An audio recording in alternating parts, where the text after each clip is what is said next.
کچھ امام بخاری کے بارے میں اور کچھ صحیح بخاری کے بارے میں بھی میں گفتگو کر دیتا ہوں۔ رسول اللہ صلی اللہ تعالی وسلم کے زمانے میں عام طور سے صحابہ کرام حدیثیں سنتے اور یاد رکھتے اور باہم اس کا مذاکرہ کرتے، یعنی ایک دوسرے کو سناتے سنتے۔ اس طریقے سے حدیثیں ان کو قلبی طور پر، زبانی طور پر یاد ہوتی تھی۔ لیکن ایسا نہیں ہے کہ لکھنے کا کام سرکار کے زمانے میں بالکل نہیں ہوتا تھا۔ سرکار کے زمانے میں بھی حدیثوں کے لکھنے کا کام ہوتا تھا۔ جہاں زبانی سننے سنانے کا رواج تھا، وہیں لکھنے کا کام بھی سرکار کے زمانے میں ثابت ہے۔ اسی بخاری شریف میں حدیث ہے، حضرت ابو ہریرہ رضی اللہ تعالیٰ عنہ فرماتے ہیں کہ مجھ سے زیادہ سرکار کی حدیثیں یاد رکھنے والا کوئی نہیں تھا سوائے عبداللہ ابن عمرو ابن عاص کے، اس لیے کہ وہ حدیثیں لکھ لیا کرتے تھے اور میں لکھتا نہیں تھا۔ تو اس سے معلوم ہوا کہ خود سرکار کے زمانے میں حدیث رسول کی کتابت ہوتی تھی۔ اب حضرت عبداللہ ابن عمرو ابن عاص کیا فرماتے ہیں؟ وہ فرماتے ہیں کہ میں سرکار کے زمانے میں سرکار کی حدیثیں لکھا کرتا تھا۔ جو سرکار کی مجلس میں حدیث ہوتی میں اس کو لکھ لیا کرتا تھا۔ چند دن ایسے گزرے، پھر اس کے بعد کچھ لوگوں نے مجھ کو ملامت کی کہ تم عجیب آدمی ہو، سرکار کبھی غضب میں ہوتے ہیں، کبھی خوشی میں ہوتے ہیں، کبھی رضا میں ہوتے ہیں، کبھی ناراض ہوتے ہیں، اور تم ہر حالت کی باتیں لکھ لیا کرتے ہو۔ تو میں نے لکھنا چھوڑ دیا جب لوگوں نے ملامت کی۔ پھر رسول اللہ صلی اللہ تعالی علیہ وسلم کے سامنے ذکر کیا کہ میں آپ کی حدیثیں لکھا کرتا تھا، تو کچھ لوگوں نے مجھے ملامت کی کہ تم ہر طرح کی باتیں لکھتے ہو، سرکار کبھی غضب میں ہوتے ہیں، کبھی رضا میں ہوتے ہیں، اور تم ہر موقع کی باتیں لکھ لیا کرتے ہو۔ تو میں نے لکھنا چھوڑ دیا۔ تو سرکار نے ارشاد فرمایا، اکتب فإنی لا اقول الا الحق، لکھو اس لیے کہ میری زبان سے حق کے سوا ادا نہیں ہوتا ہے۔ سرکار نے جب ان کو اجازت دے دی، بلکہ حکم دے دیا کہ لکھو، تو انہوں نے پھر لکھنا شروع کر دیا۔ تو حضرت عبداللہ ابن عمرو ابن عاص رضی اللہ عنہما وہ صحابی ہیں جو خود سرکار کے زمانے میں سرکار کے حکم سے، تقریر سے وہ حدیثیں لکھا کرتے تھے۔ اس کے علاوہ جامع ترمذی میں حضرت ابو ہریرہ رضی اللہ تعالیٰ عنہ سے حدیث مروی ہے، وہ فرماتے ہیں کان رجل من الانصار یجلس الی النبی صلی اللہ تعالیٰ علیہ وسلم فیسمع حدیثہ ویعجبہ ولا یحفظہ فشکا ذلک الیہ صلی اللہ تعالیٰ وسلم وقال استعن بیمینک واومأ بیدی الخط، کہ انصار میں سے ایک شخص رسول اللہ صلی اللہ تعالی وسلم کی بارگاہ میں بیٹھتے تھے، حدیثیں سنتے تھے، حدیثیں ان کو پسند آتی تھی مگر لکھ نہیں پاتے تھے، مگر یاد نہیں رکھ پاتے تھے۔ اسے سرکار سے سنتے تھے، پسند آتی تھی مگر یاد نہیں رکھ پاتے تھے۔ تو سرکار سے اس کی شکایت کی، تو سرکار نے ارشاد فرمایا استعن بیمینک، اپنے ہاتھ سے مدد لو، اور لکھنے کی طرف اشارہ کیا، یعنی لکھ کر کے یاد کیا کرو۔ کہ جب حدیث لکھ لو گے تو لکھنے کی تحریر کے ذریعے پھر اس کو دہرا لو گے، پھر بتا لو گے۔ اس طریقے سے سرکار نے خود حکم دیا کہ کتابت کے ذریعے حدیث کو محفوظ کرنے کی کوشش کرو۔ تو اس طریقے سے سرکار کے زمانے ہی میں سرکار کی اجازت سے حدیث کی کتابت ثابت ہوتی ہے، اور بعد کے زمانے میں بھی حدیثیں لکھی جاتی تھیں۔ اور جب کوئی محدث حدیث بیان کرتے تھے تو جتنے طالبان حدیث ہوتے تھے سب اپنے اپنے رجسٹر رکھتے تھے اور حدیث لکھنا شروع کر دیتے تھے۔ جہاں انہوں نے حدیث بیان کرنی شروع کی تو لوگ لکھنے لگتے تھے۔ یہ طریقہ عام ہو گیا بعد کے زمانے میں، اگرچہ صحابہ اور تابعین کے اوائل زمانے میں زیادہ لکھا نہیں جاتا تھا، بلکہ وہ اپنی یادداشت پر بھروسہ کرتے تھے اور یادداشت ہی کو ہم سمجھتے تھے۔ اور امام اعظم کے ہاں تو اور زیادہ سخت شرط تھی کہ کسی بھی راوی نے جب سے حدیث سنی ہے اور جس وقت بیان کر رہا ہے اس وقت تک اس کو قلبی طور پر حدیث یاد ہونی چاہیے، تب وہ بیان کرنے کا حقدار ہے، ورنہ نہیں۔ امام اعظم کی شرط پر بہت مشکل ہے کہ حدیث قلبی طور پر یاد رکھی جائے جب ہی بیان کی جائے، لیکن دیگر ائمہ محدثین کے نزدیک یہ ہے کہ آدمی نے اگر یادداشت میں لکھ رکھا ہے، جس کو ضبط الکتاب کہتے ہیں، تو ضبط الکتاب سے بھی روایت کر سکتا ہے، بیان کر سکتا ہے، تو ان لوگوں نے رخصت دی ہے۔ اور اس کے مطابق اکثر محدثین کا عمل رہا ہے کہ زبانی نہیں یاد ہے لیکن کتاب محفوظ ہے، تو اس سے وہ دیکھ کر کے روایت کرتے تھے، حدیثیں بیان کرتے تھے۔ امام بخاری سے پوچھا گیا کہ آپ نے حدیث پڑھنا کب سے شروع کیا؟ تو فرمایا کہ الہمت حفظ الکتاب حفظ الحدیث وانا فی الکتاب، کہ میرے دل میں یہ بات ڈالی گئی کہ حدیثیں یاد کروں جب میں مکتب میں پڑھتا تھا۔ تو پوچھا گیا کہ اس وقت آپ کی عمر کتنی تھی؟ تو کہا 10 سال یا اس سے کم۔ تو اس عمر میں انہوں نے حدیث سیکھنا شروع کیا۔ کہا کہ میرے شہر کے جو محدثین تھے، محدث داخلی وغیرہ، ان کے آنا جانا شروع کیا۔ ایک مرتبہ محدث نے بیان کیا حدثنا سفیان عن ابی الزبیر عن ابراہیم، تو میں نے کہا کہ ابراہیم کے راویوں میں ابو الزبیر نہیں ہے۔ تو شیخ نے ڈانٹا، 10 سال کا بچہ ہو کر کے اعتراض کرتا ہے۔ تو امام بخاری فرماتے کہ میں نے کہا ارجع الی اصلک ان کان عندک، اپنی اصل دیکھیے اگر آپ کے ہاں ہو۔ تو اصل کیا؟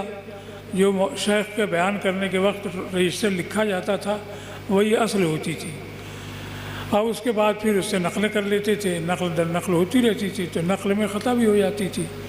تو فرمایا کہ اصل دیکھیے اگر آپ کے یہاں ہو۔ وہ اندر گئے مکان کے، دیکھ کر کے آئے تو فرمایا کیفا ہوا یا غلام، صاحبزادے کس طرح سے ہے؟ تو میں نے عرض کیا کہ حدثنا سفیان عن الزبیر وہو ابن عدی عن ابراہیم، کہ سفیان کی روایت زبیر سے ہے اور یہ زبیر ابن عدی ہیں اور یہ ابراہیم سے روایت کرتے ہیں۔ تو شیخ نے کہا صدقتہ، اور اس کے مطابق پھر اپنی نقل میں اصلاح کر لی۔ تو یہ طریقہ عام تھا کہ جب محدث بیان کرتے تھے تو اسی وقت تمام طالبان حدیث لکھنا شروع کر دیتے تھے، اور وہی رجسٹر اصل ہوا کرتا تھا۔ امام بخاری کا حال یہ تھا کہ ان کے ہمدرس ہیں حاشد ابن اسماعیل، وہ بیان کرتے ہیں کہ ہم مشائخ بصرہ کے پاس جاتے تھے تو وہاں حدیثیں ہم لوگ سنتے تھے اور لکھتے تھے، سنتے تھے لکھتے تھے۔ ہم محمد ابن اسماعیل جاتے تھے اور سن کے چلے آتے تھے، جاتے تھے سن کے چلے آتے تھے، لکھتے نہیں تھے۔ تو ہم نے ان کو ملامت کی کہ کیوں وقت ضائع کرتے ہو، لکھتے ہو نہیں، کیوں وقت ضائع کرتے ہو، لکھتے ہو نہیں۔ اس طریقے سے 16 دن گزر گئے۔ تب محمد ابن اسماعیل نے کہا کہ قد اکثرتم علیہ، بڑی ملامت کر چکے، لاؤ جو تم لوگوں نے لکھا ہے دکھاؤ۔ تو حاشد ابن اسماعیل کہتے ہیں کہ ہم نے نکالا تو 15,000 سے زیادہ حدیثیں ہم لوگ لکھ چکے تھے۔ تو اس وقت انہوں نے کہا، امام بخاری نے کہا کہ اب مجھ سے سنو۔ تو ہم لوگوں نے اپنی رجسٹر کھولے اور انہیں زبانی حدیثیں سنانی شروع کر دی۔ تو زبانی وہ جو حدیثیں روایت کرتے تھے اس سے ہم لوگ اپنے رجسٹر درست کرنے لگے کہ رجسٹر میں اگر کہیں غلطی ہوتی تو ان کی روایت زبانی سے ہم لوگ اس کی اصلاح کرتے تھے۔ تو یہ ان کے حفظ حدیث کا حال تھا کہ 15,000 سے زیادہ حدیثیں جو ساتھیوں نے لکھ کر کے جمع کی تھی وہ سب ان کے پاس زبانی محفوظ تھیں اور اس طرح سے محفوظ تھیں کہ ان کی یادداشت سے پھر ان لوگوں نے اپنی اصلاح کی۔ تو یہ ان کے حفظ حدیث کا حال تھا۔ ابو بکر ابن ابی عیاش آین ایک محدث ہیں، وہ بیان کرتے ہیں کہ کتبنا عن محمد ابن اسماعیل وهو امرد یوما فی وجہی شعرۃ علی باب محمد ابن یوسف الفریابی۔ محدث محمد ابن یوسف فریابی کے دروازے پر ہم نے محمد ابن اسماعیل سے حدیثیں لکھی، جبکہ ان کے چہرے پر ایک بال بھی نہیں تھا، بے ریش تھے۔ تو یہ کہنے کی تو معمولی چیز ہے کہ ایک محدث کے دروازے پر دوسرے سے حدیثیں لکھی، لیکن معمولی چیز نہیں ہے۔ امام محمد ابن یوسف فریابی کی وفات سن 212 ہجری میں ہوئی ہے۔ 212 ہجری میں امام بخاری کی کل عمر 18 سال ہو سکتی ہے، اس لیے کہ 194 ہجری میں ان کی ولادت ہے، تو 12 سال کے بعد کل 18 سال ان کی عمر بنتی ہے۔ تو ایک عظیم محدث محمد ابن یوسف فریابی، ان کی عمر کیا تھی؟ امام ذہبی نے تاریخ میں ذکر کیا ہے کہ وہ فرماتے ہیں کہ ولدت سنۃ 20 و 100، سن 120 ہجری میں میری پیدائش ہوئی۔ تو سن 120 ہجری میں پیدائش ہے اور 212 میں ان کی وفات ہے، تو ان کی کل عمر تقریباً 92 سال ہوتی ہے۔ اور ان کے دروازے پر جب لوگوں نے لکھا امام بخاری سے، جبکہ یہ بیریش تھے، 17-18 سال ان کی عمر ہے اور ان کی 91-92 سال عمر ہے، 91-92 سال کا عظیم محدث موجود ہو، اس کے ہوتے ہوئے ایک نوجوان نوخیز بیریش کے یہاں کوئی حدیث لکھنے نہیں جائے گا کہ اتنے عظیم محدث، وہ بھی ان کے دروازے پر، یہ نہیں کہ ان کے شہر سے دور کہیں جا کر کے لکھا ہو، ان کے دروازے پر حدیث لکھنے کوئی نہیں جائے گا۔ یہ صرف اسی وقت ہو سکتا ہے جب کہ یہ یقین ہو کہ اس نوجوان کے پاس وہ حدیثیں موجود ہیں جو شیخ کے پاس نہیں ہیں۔ تو ان کی نوعمری کے زمانے میں یہ حال تھا۔ خود محمد ابن یوسف فریابی امام بخاری کے شیخ ہیں، ان سے روایت بھی کی ہے، وہ بیان کرتے ہیں کہ ایک مرتبہ انہوں نے حدیث بیان کی، حدثنا سفیان عن ابی عروہ عن ابی الخطاب عن ابی حمزہ طاف رسول اللہ صلی اللہ تعالی علیہ وسلم علی نساء فی غسل واحد۔ پھر پوچھا کہ یہ سفیان کے اوپر جو روایت ہیں وہ کون ہیں؟ تو کوئی نہیں بتا سکا کہ ابو عروہ، ابو الخطاب اور ابو حمزہ کون ہیں۔ تو میں نے کہا کہ ابو عروہ یہ معمر ابن راشد ہیں، اور ابو الخطاب یہ قتادہ ابن دعامہ سدوسی ہیں، اور ابو حمزہ حضرت انس بن مالک صحابی ہیں۔ تو اس وقت ہی ان کا یہ حال تھا کہ وہ روایت کی، شیوخ کی معرفت رکھتے تھے اور اس کو بیان کرتے تھے۔ تو یہ ان کے علم حدیث میں کمال کا حال تھا۔ ایک مرتبہ ان کے شیخ تھے خراسان میں محمد ابن السلام بیکند ایک شہر ہے، وہاں کے رہنے والے تھے۔ تو ان کی مجلس درس سے اٹھ کر کے امام بخاری چلے گئے۔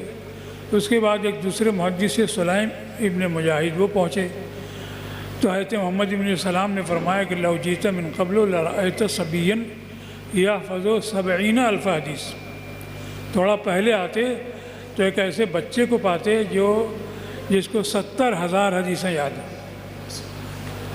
تو سلیم نے مجاہد نے تلاش معلوم کیا کون شخص ہے، معلوم ہے کہ محمد ابن اسماعیل ہے، ان کو تلاش کیا، ملاقات ہوئی۔ ملاقات کے بعد ان سے پوچھا تحفظ 70,000 حدیث، کیا تم کو 70,000 حدیثیں یاد ہیں؟ تو انہوں نے کہا کہ نعم و اکثر، ہاں اس سے زیادہ حدیثیں یاد ہیں، اور جتنی حدیثیں مجھ کو صحابہ اور تابعین سے یاد ہیں، ان میں سے صحابہ اور تابعین میں سے اکثر کے حالات میں جانتا ہوں، ان کی ولادت کب ہے، وفات کب ہے، مسکن کہاں ہے، مدفن کہاں ہے، ان میں سے اکثر کے حالات میں جانتا ہوں، اور جتنی حدیثیں صحابہ سے موقوفات کی شکل میں یا تابعین سے مقطوعات کی شکل میں ہیں، اور میں روایت کرتا ہوں تو ہر ایک کی اصل کتاب و سنت سے میں جانتا ہوں۔ یہ سلیم بن مجاہد سے امام بخاری نے کہا۔ اب یہ واقعہ کس زمانے کا ہے؟ تو امام بخاری 16 سال کی عمر میں خراسان سے نکلے، اپنے والدہ اور اپنے بڑے بھائی احمد کے ساتھ حجاز آئے۔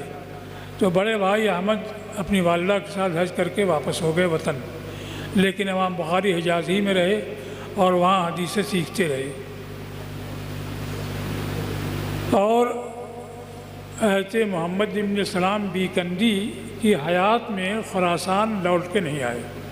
ان کی وفات 227 ہجری میں ہے، محمد بن سلام بیکندی کی۔ تو 16 سال کی عمر میں نکلنے کے بعد 227 ہجری تک واپس نہیں آئے۔ تو یہ واقعہ 16 سال کی عمر سے پہلے، جب یہ 14-15 سال کی عمر کے تھے، اسی وقت کا ہے کہ ان کو 70,000 حدیثیں یاد تھیں۔ تو یہ حفظ حدیث میں ان کا حال تھا، اور بعد میں اس میں اور ترقی ہوئی۔ اس بخاری شریف کو انہوں نے فرمایا کہ میں نے 6 لاکھ حدیثوں سے منتخب کر کے لکھا ہے، اور روایت یہ ہے کہ 1 لاکھ صحیح حدیثوں سے لکھا ہے۔ اس میں صحیح کی قید ہے، 1 لاکھ صحیح حدیثوں سے میں نے اس کو لکھا ہے، اور عام طور سے یہ فرمایا کہ 6 لاکھ صحیح حدیثوں سے میں نے اس کو منتخب کر کے لکھا ہے۔ اب 1 لاکھ صحیح حدیثیں تھیں، ان سے منتخب کیا ہے، تو بخاری میں کل کتنی حدیثیں ہیں؟ تو ابن صلاح نے اور بعض حضرات نے بیان کیا ہے کہ مقررات کے ساتھ 7,000 ہیں، اور بغیر تکرار کے 4,000 ہیں۔ علامہ ابن حجر اسقلانی نے باقاعدہ شمار کیا، شمار کرنے کے بعد یہ کہا ہے کہ مقررات اور تعلیقات کے ساتھ 9,000 ہیں، اور ان سب کو حذف کر کے 2,602 حدیثیں ہیں۔ تو 4,000 مان لیں تو بھی 96,000 صحیح حدیثیں وہ ہیں جو امام بخاری کے پاس تھیں اور انہوں نے بخاری میں لکھی نہیں۔ کل 4,000 زیادہ سے زیادہ حدیثیں تحریر کی گئی ہیں۔ آج جب ہم کوئی حدیث پیش کرتے ہیں، بیان کرتے ہیں، تو خیر مقلدین پوچھتے ہیں، کہتے ہیں کہ بخاری میں دکھاؤ، بخاری میں دکھاؤ۔ امام بخاری نے کب دعویٰ کیا کہ میں نے ساری صحیح حدیثوں کو جمع کر دیا ہے؟ خود ان کو جو صحیح حدیثیں 1 لاکھ یاد تھیں، ان کو بھی جمع کرنے کا دعویٰ نہیں کیا ہے، بلکہ 1 لاکھ سے کل 4,000 حدیثیں منتخب کر کے لکھی ہیں۔ تو ظاہر ہے کہ 96,000 حدیثیں وہ ہیں جو ان کے علاوہ ہیں اور امام بخاری کے پاس موجود تھیں، اور انہوں نے ان کو تحریر نہیں کیا۔ تو جو معیار ہے کہ حدیث عادل تام الضبط نے روایت کی ہو، حدیث متصل السند ہو، شذوذ اور علت سے پاک ہو، تو وہ حدیث صحیح ہے، اور اس میں کچھ کمی ہے تو حسن ہے۔ حدیث صحیح کی طرح حسن بھی مقبول ہے احکام میں، اور حدیث ضعیف اگر ہے، کوئی شرط بالکل مفقود ہے تو ضعیف ہے، اور ضعیف بھی بالکل بیکار نہیں، کم از کم فضائل میں مقبول ہے۔ تو جب کوئی حدیث ہم کو معیار کے مطابق ملتی ہے کہ عادل تام الضبط نے روایت کیا ہے، متصل السند ہے، شاذ اور معلل نہیں ہے، تو وہ صحیح ہے، قبول کی جائے گی، اس پر عمل کیا جائے گا۔ کوئی ضروری نہیں ہے کہ امام بخاری نے اس کو روایت کیا ہو، مسلم نے روایت کیا ہو، یا اصحاب ستہ نے اس کو روایت کیا ہو۔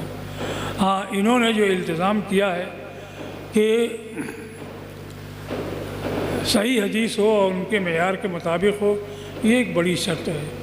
اور جہاں تک لوگوں نے چھان بین کی ہے، سوائے چند حدیثوں کے، باقی ساری کے بارے میں اعتراف کیا ہے، یہ سب صحت کے معیار پر پوری اترتی ہیں۔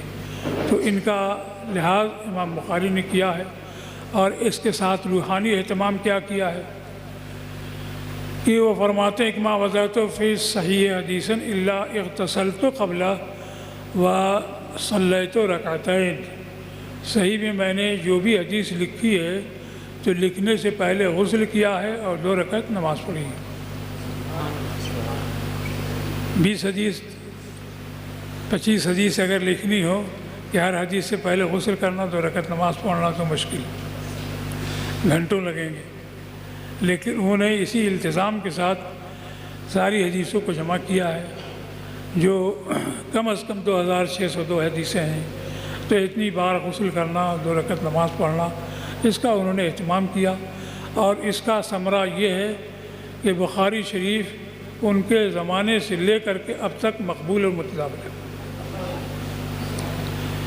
ابو زید مروزی جو بخاری کے روات میں سے بھی ہیں، وہ بیان کرتے ہیں کہ میں رکن اسود اور مقام ابراہیم کے درمیان سویا ہوا تھا کہ رسول اللہ صلی اللہ تعالی وسلم کو خواب میں دیکھا۔ سرکار نے ارشاد فرمایا کہ ابا زید متى تدرس کتاب الشافعی ولا تدرس کتابی، ابو زید کب تک شافعی کی کتابیں پڑھتے رہو گے، میری کتاب نہیں پڑھو گے؟ میں نے عرض کیا کہ وما کتابوں کو یا رسول اللہ، سرکار آپ کی کتاب کون ہے؟ فرمایا جامع محمد ابن اسماعیل، محمد ابن اسماعیل کی جامع۔ تو جس کتاب کو سرکار نے اپنی کتاب فرمایا ہو، اس کی مقبولیت میں کیا شبہ ہو سکتا ہے؟ اور اس کے مقبولیت کا آفتاب کبھی گہن آلود نہیں ہوا۔ امام بخاری کی وفات 256 ہجری میں ہوئی ہے، اور روایت اور کتابت وغیرہ سب اس سے پہلے ہو چکی ہے، تو 3 صدی ہجری کے وسط سے لے کر کے آج 15ویں صدی ہجری کا وسط ہے، لیکن اس کی مقبولیت صرف ہندوستان میں نہیں، تمام ممالک اسلامیہ میں اس کی مقبولیت پہ کوئی حرف نہیں آیا، کیونکہ انہوں نے وہ التزام کیا جو کسی اور نے نہیں کیا۔ تو اس کی برکت یہ ہے کہ ہمیشہ یہ مقبول، متداول اور ساری کتابوں سے بھاری اور احسن قرار دی گئی، یہاں تک کہ اس کو اصح الکتب بعد کتاب اللہ کہا گیا۔ تو اب آپ حضرات کا اصرار ہے کہ حدیث شروع کرا دیں، تو پڑھ لیں، کتاب کھول لیں، پہلی حدیث نکال لیں۔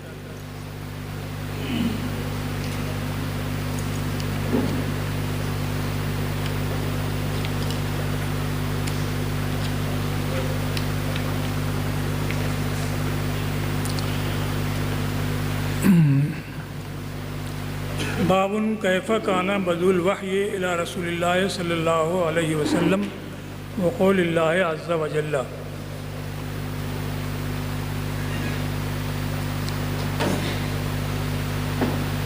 بسم اللہ الرحمن الرحیم کے بعد انہوں نے باب کی سرخی رکھی ہے کہ رسول اللہ صلی اللہ تعالی وسلم کی جانب وحی کی ابتدا کیسے ہوئی، اور اللہ عز وجل کا یہ ارشاد، بے شک ہم نے تمہاری طرف وحی کی جیسے کہ نوح اور ان کے بعد کے نبیوں کی طرف وحی کی۔ تو بدء الوحی کو اس لیے رکھا کہ رسول اللہ صلی اللہ تعالی وسلم کی حدیث حجت ہے، جیسے کہ قرآن حجت ہے، اور حجت اسی وجہ سے ہے کہ قرآن نے فرمایا ما ينطق عن الهوى ان هو الا وحی یوحی، یہ اپنی خواہش سے نہیں بولتے بلکہ یہ وحی الہی ہوتی ہے۔ تو سرکار کے سب ارشادات اللہ کی جانب سے رسول اللہ صلی اللہ تعالی وسلم کی جانب وحی ہیں، اور وحی ہونے ہیں تو ہمارے لیے حجت ہیں، اور ہم کو ان پر عمل کرنا، ان کو سننا، ان کا ماننا یہ لازم ہے۔ اس وجہ سے بدء الوحی کا باب رکھا، اور اس کی مناسبت سے آیت کریمہ لکھی انا اوحینا الیک کما اوحینا الی نوح والنبیین من بعدہ۔ پھر اس کے بعد جو حدیث ذکر کی ہے وہ انما الاعمال بالنیات کی حدیث ہے، وحی سے متعلق نہیں ہے۔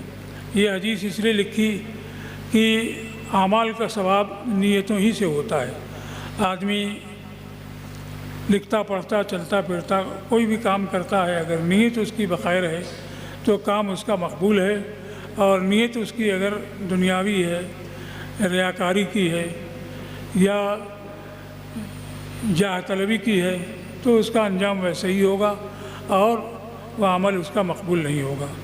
تو اس حدیث کو اسی لکھا ہے کہ حدیث کا پڑھنا، سننا، پڑھانا یہ بھی عمل ہے، یہ اسی وقت مقبول ہوگا، اللہ کی بارگاہ میں قابل ثواب ہوگا جبکہ نیت بخیر ہو۔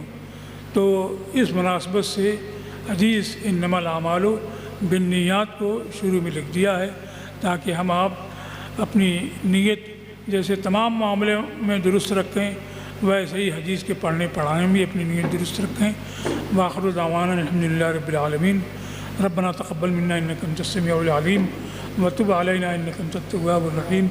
یا اللہ، تمام طلباء، طالبات، معلمین، معلمات سب کو علم نافع، عمل صالح سعادت دارین نصیب فرما، تمام فتنوں سے ہم سب کی حفاظت و سیانت فرما، تمام آفات بلیہ شرور سے حفاظت فرما، اس ادارے کو فروغ، ترقی، استحکام عطا فرما، تمام آفات و شرور سے محفوظ فرما، اس کے لیے ترقیوں کے دروازے کشادہ فرما دے، اور اس کے تمام متعلقین کو دارین کی سعادتوں سے مالا مال فرما۔